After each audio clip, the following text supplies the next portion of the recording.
of the postmodern, let's say, tradition, it's becoming a tradition now, that is based on our thinking paradigms that were broken by the quantum theory physics.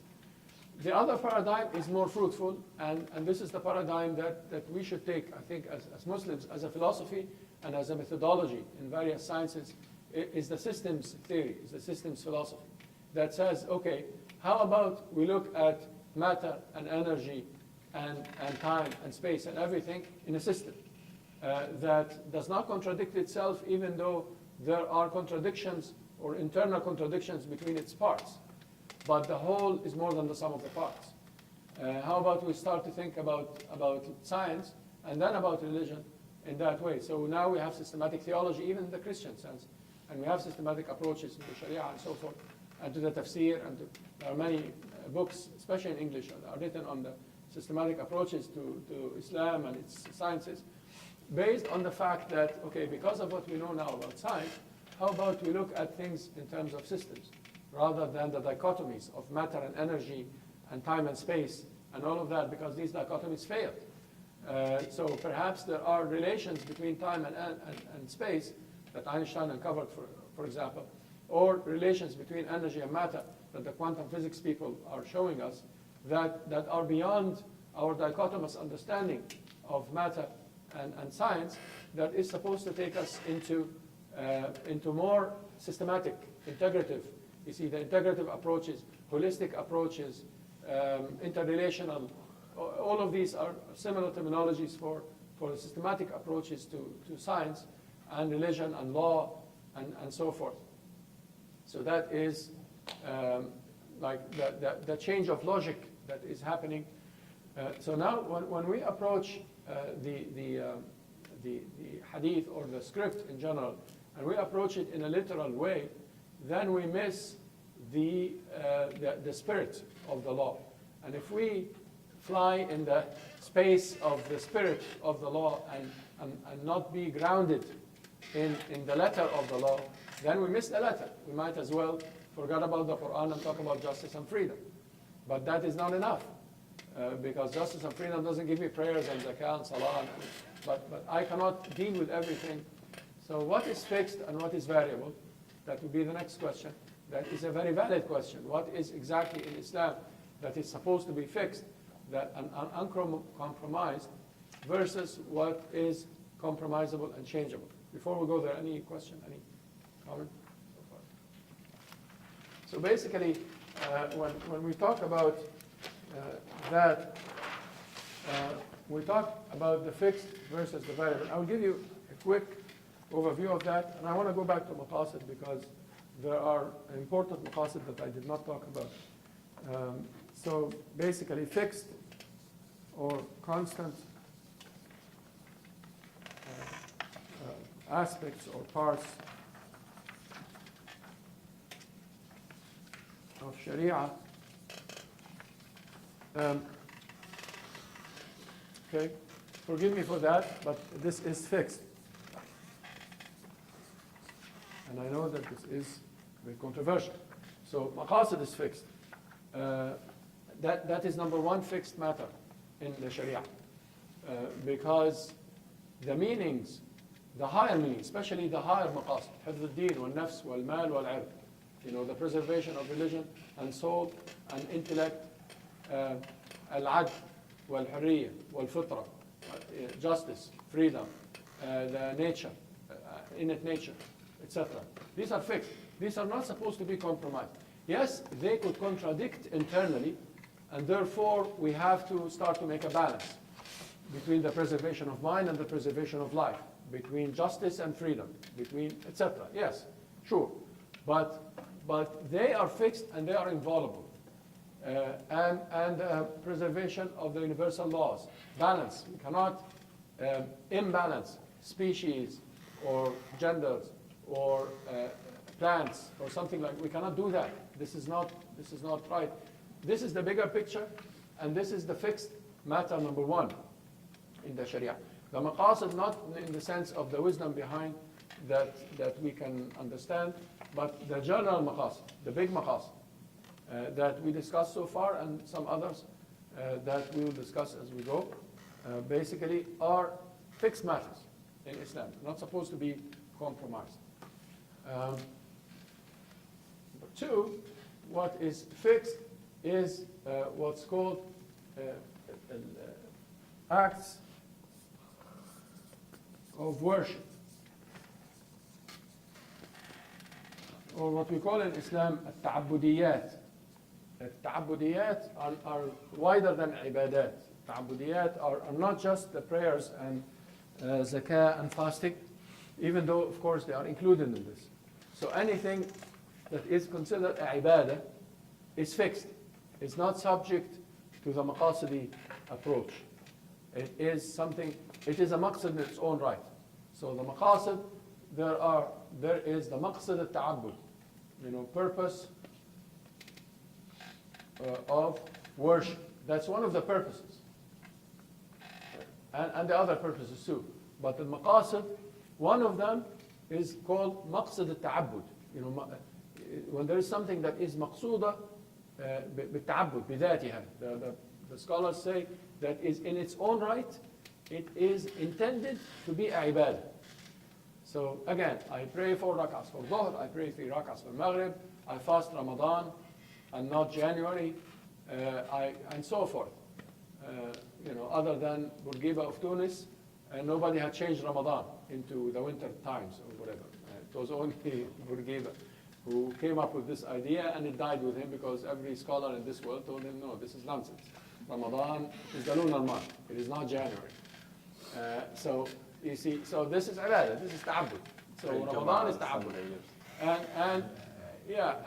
And fasting, and so forth, and zakah, and these ibadat that are well known. Under ibadat, or we could call it number 3 if you wish, but it is under ibadat, that is called al-muqaddarat. Al-muqaddarat, which is called matters defined precisely. I don't know if this is the right precisely in English, or numerical, if you wish. Sometimes precisely is better. So for example, Ramadan is defined precisely.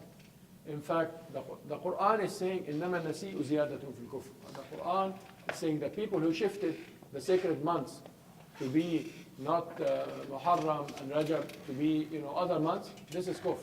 So the Quran is not allowing us. So it's defining Ramadan and Rajab and Muharram and so forth, the sacred months and the holy month, defined precisely. Defined precisely in America are the numbers. The numbers are not supposed to be compromised. They don't go by the meaning. The numbers are numbers. So, family, take the family law. 2 witnesses. For the schools, well, other schools said a crowd of people could be fine, but fine. 2, at least a crowd means 2 as well. Okay, so 2 witnesses. 3 months for iddah. 2 divorces, and then the 3rd, after which, whatever. Etc. The numbers, the half and the 1/3 and the 1/4 and so on, including, of course, the wasiyah and the nafaqat and all that. But once we get to that level, the numbers are absolute. The 2.5% in zakah, the 3 times in wudu, the 3 rak'ahs in maghrib, the 1 rak'ah in witr, and so forth. So these numbers are fixed in their own right, and the numbers are not supposed to be changed, because once you change the 2.5% of the zakah to say, well, actually we need taxes more than the, no, separate between the zakah and taxes. Zakah is well 2.5%. Taxes is a different story.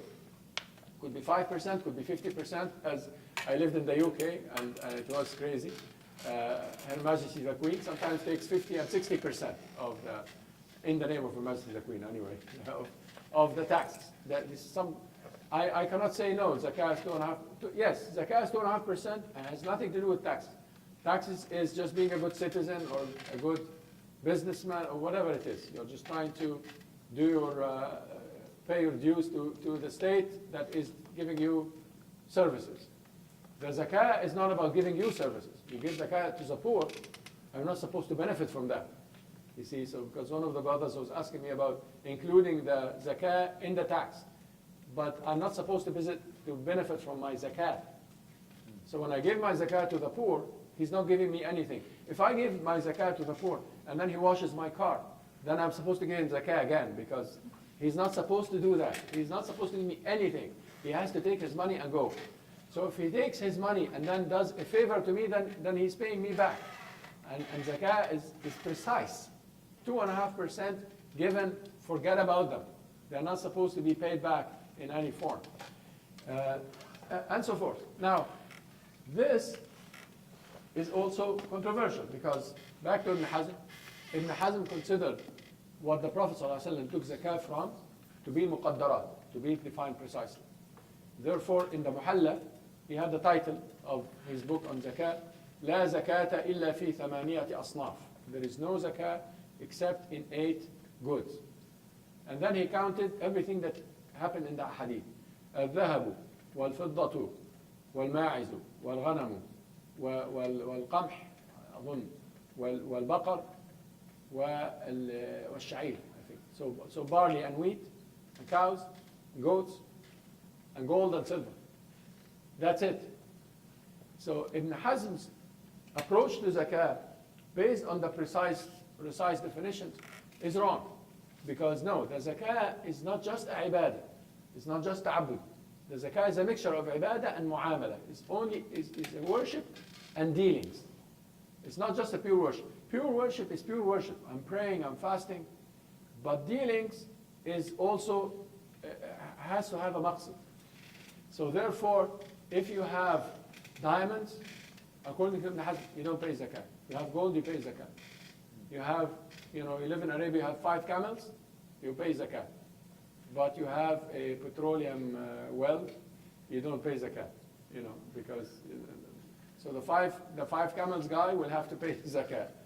But if you import to Arabia, instead of the camels, elephants, for example, you have 2,000 of them, you don't pay zakah.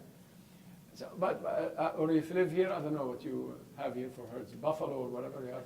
I've heard of buffalo, boson, I don't know, bison. What? Turtles or something. If they are a fortune, you see, now the fuqaha said, if it is a kenz, if it is a treasure, if it's a fortune, tharwa, if it is a fortune, then you pay zakah. So even if it goes against the letter of the hadith.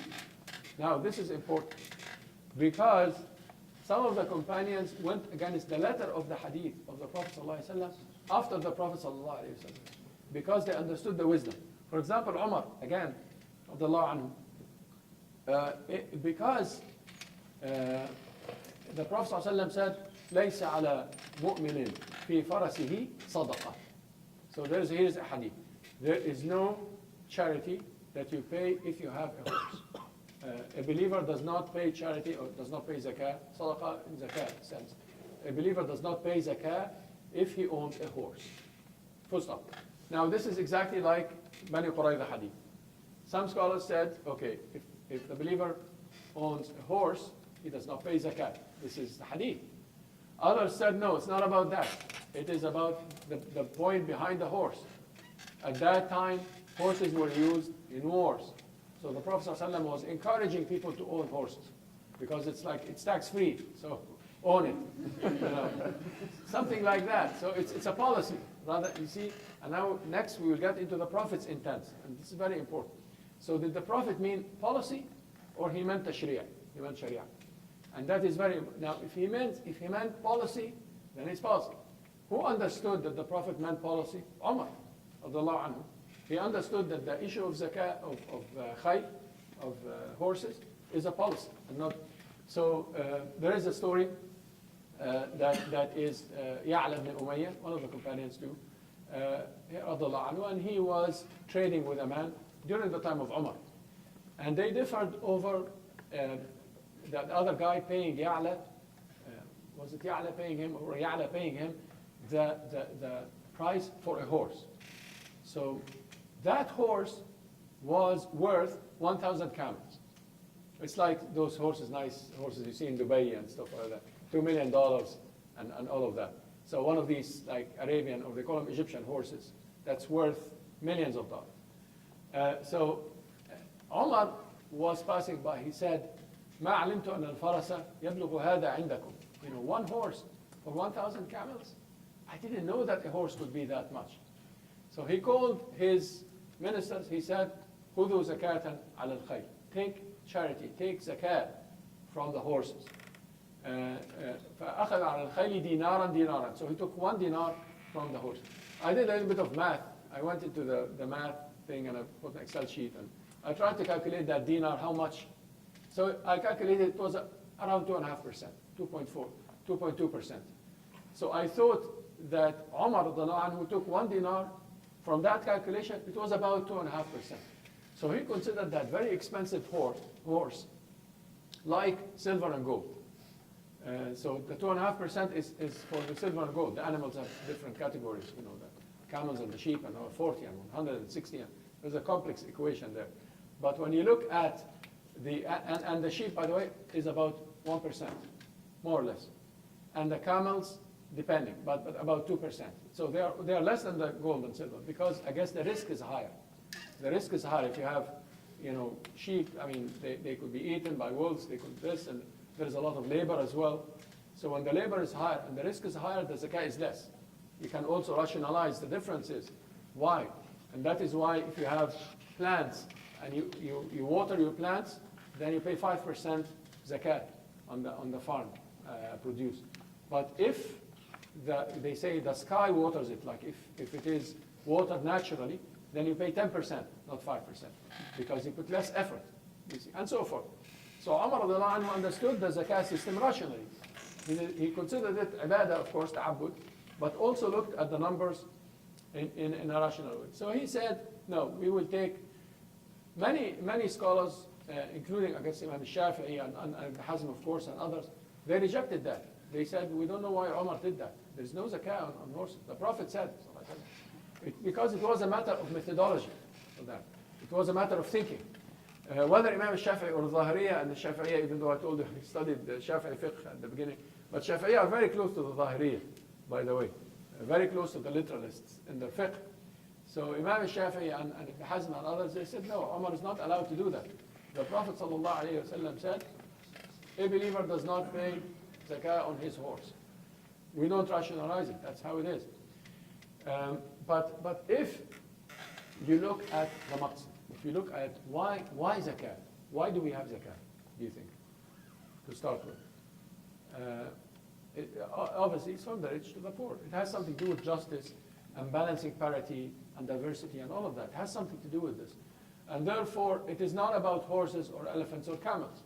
It is really about balancing the rich and the poor and justice. So therefore, yes, you can think about the other animals as close or far from the animals that were mentioned in the hadith. So if you're talking about deer and moose and caribou and all of that in this part of the world, and you own them, yeah, fine, they are close to camels, I think. I mean, they taste similar to camels anyway.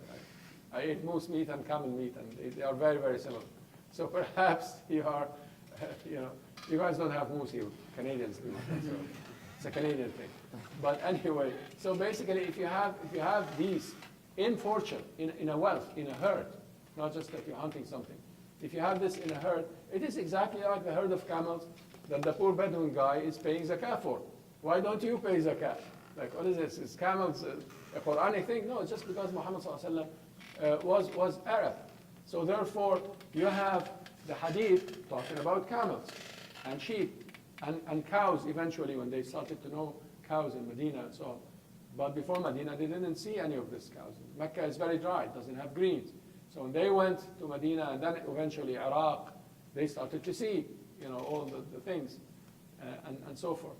So therefore, if you would like to apply this to the laws of zakah or the ethics of the zakah for that matter, then the rules have to apply by the meaning in addition to the letter, in a balance, not just not just the letter and not the meaning, and not just the meaning, because then you get lost in the meaning, and then it becomes a tax, full stop. So therefore, you have to balance both. Any question in this before we go? Yeah. There's, I mean, from what I know, specifically about numerics, there are hadith where you don't take the numbers literal because they're, you know, 70 kharifan. I know, yeah, sure. Yeah, these because they're not rules, but you don't take the numbers literal. Yeah, exactly. There are certain Arab numbers that are meant to be many. So we even in our Arab slangs today, like يعني طلبتك 700 مرة. I called you 700 times. I didn't call you 700 times really, but it's just the Arab way of saying many. But there's a clear distinction. There is a clear distinction, yeah. So when but sometimes there is no, like the distinction is less because I might call you 700 times seriously, but I mean, so you see, or 10 مرات, you know. طلبت منك 10 مرات. I asked you to do this favor to me 10 times. But I don't mean 10 مرات, it's like 10, but we're talking. So yes, sometimes scholars differ between people who take the 70 in the hadith literally, or they 70 because Arabs say 70 for many. And seven, like say 7 times, blah, blah, or wash your 7 times, one of them with sand and so on. Many scholars say, no, 7 times, it's a matter of, it's not a ibadah. Now here is the issue. So it's about cleaning the plate. It's not about 7 times, or sand for that matter. You could use soap and just clean your plate. He's not really talking about ibadah. And that is a criteria between what is ibadah and what is not. And that is why, for example, it's not an ibadah, from my perspective, it's not an ibadah to go inside the moon. It's not an act of worship in its own right. The act of worship is to fast. And that is a way by which you can differentiate the ibadat that are part of Islam and the things that are rationalized that you can think about in a free reason kind of manner. Yes, Akhi. I think that Yeah? I want to ask the difference between acts of worship and matters that define. تعبديات والمقدرات. There's more details about the difference between, they said this one is subset of the other. A subset. التعبديات is defined in many ways in the books of fiqh. الشاطبي والشافعي والغزالي and many of them, they say that العبادة هو ما لا يعقل معناه. You know, something that you cannot rationalize. So they talk about the ibadah being something that cannot be rationalized. And yes, it makes sense that I cannot rationalize why I raise my hand like that and not like that, or not like that. Why I pray, why I make ruku' like that and not the other way around, or whatever. I cannot rationalize that. So they say that any of these questions that are not rationalized, العبادة الشاطبي say العبادة في عدم معقولية المعنى. So in the irrationality of the meaning, that makes it ibadah. Al-Amidi and others say that ibadah, in addition to that, ما لا يجوز التنازل عنه, something that I cannot waver. So for example, they give examples. For example, the mahar, the dowry in a marriage, small or big, but this is a ibadah. You cannot. There is no marriage without that gift, even if it's a ring, an iron ring, as the Prophet ﷺ said. This is part of the law of marriage. There has to be a gift. And the woman, even if the bride, in that particular case, says, I don't want anything, he has to give her anything symbolic. The Prophet said, teach her the Fatiha. Okay, so that makes it ibadah. The poor cannot waiver the rich from the zakah. The zakah is ibadah. If the poor say, no, I don't need your charity, it doesn't make me wavered from charity. I cannot do that. I have to give that charity. And the Khulafa radiallahu anhum, they said, okay, we'll use that charity to build roads, to ask if anybody wants to get married, to come and take money from the government, etc. Like anything, but the charity has to be paid, and so forth. So one of the divisions of the ta'budiyat is al-muqaddarat. That Tufi al-Hanbali, one of the imams of the Hanabila, has a lot to say about that. about al-muqaddarat, and that the matters defined precisely numerically are ta'budiyat in their own right. So you cannot really rationalize the 3 months of iddah and say that, well, we can have a just simple test, pregnancy test or whatever, and then there's no iddah. No, this is a waiting period that has to be observed. You cannot rationalize the numbers in the family law on Ramadan. You say 30 days in Ramadan means many. So 7 is good enough. No, you cannot do that. You cannot do that. This doesn't apply here. So al-muqaddarat would be 30 means 30. That's the default. And scholars differ over ta'budiyat. Some scholars differ over whether the issue is a ibadah or not. And sometimes they say it's ibadah just because they don't want to be defeated in a debate. And that is what Ibn Rushd said in Bidayat al-Mujtahid, literally. He said, فَإِذَا ضَاقَ الْأَمْرُ بِالْفَقِيهِ قَالَ عِبَادَةً وَلَيْسَ كَذَلِكَ. He said, I debated, Ibn Rushd Averroes, he said, I debated with many faqirs over issues, and then whenever he's stuck, he tells me this is ibadah. And it's not like that, it's rationalized. And he was talking, I guess, if I remember correctly, was in the context of talking about dogs. In the hadith, where Prophet ﷺ said, kill the dogs. And Ibn Rushd said, no, these were like mad dogs in Medina that the companions killed. It's not about killing dogs. Killing dogs is not a ibadah in Islam. So he's saying that he argues with people and they insist on that Islam is an anti-dog religion or something, but it's not. And he, as Maliki, doesn't even consider the saliva of the dog to be dirt or anything. Just they have no problem with that. So the Malikiya, in that sense, we're talking about the others being irrational about that. The dog issue in Islam is a very rational issue. When they killed them, it was about some mad dogs who bit the companions in Medina, and when the dirt was washed from a plate, it was simply washing the saliva of your dog from the plate, rather than it being najas in its own right. Imam Malik thought this way. And I personally take this opinion. Islam is not anti one specific animal, dogs or pigs or anything. Pigs are, you're not supposed to eat their meat, that's it, but they're not haram. They say, Arabs say, pigs are haram. Pigs are not haram. Pigs are animals. You don't eat their meat. You don't eat lions too, and you don't eat, insects and stuff. But I mean, they're not haram or anything. And so forth, you see. So when you rationalize, it is not about any specific animal or anything. It is about the specific thing. So yes, the saliva of the dog could be dirt, but the dog itself is a nice animal, and it's very helpful in many ways, and so forth. There's no problem. And so forth. So no problem raising dogs at the home and stuff? Well, there's a hadith in Muslim that contradicts that, and scholars differ. Most of them would say no, you cannot have a dog at home. But some of them said that there has to be a reason behind that, out of the hygiene of the dog being dirty. So therefore, they allowed, for example, kalb al-hirasa, the dog for guarding. They allowed that. And Imam Malik, when he was asked about that, he said, لو عاش رسول الله صلى الله عليه وسلم في زماننا لاتخذ أسدا وليس كلبا. He's saying, if the Prophet lived in my time, he will not only own a dog for guarding, he will own a lion. So Imam Malik rationalized it in that sense. He's saying that it's not about a dog or a lion, it's about protecting your home. So they differed over whether you can own a dog in that sense or not. But the hadith in Muslim is talking about the angel. He used to visit the Prophet ﷺ in certain times, but he did not go there because there was that dog there. The issue is very ghaibi, it's very related to the unseen.